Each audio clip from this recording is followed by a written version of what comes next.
मनवा कहई बार बार हो, चलो आवध नगरिया। मनवा कहई बार बार हो, चलो आवध नगरिया। आवध नगरिया की पावन मटिया, आवध नगरिया की पावन मटिया। लै लैला गौबैली लार हो, चलो आवध नगरिया।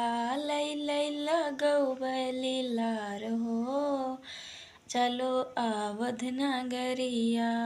मनवा कहई बार बार हो, चलो आवध नगरिया। दोस्तों, आप सभी को अगर ये गाना पसंद आया हो तो आप सभी लोग जाइए हमारे चैनल को सब्सक्राइब करिए और पूरा गाना सुनिए। तो दोस्तों, बाय बाय।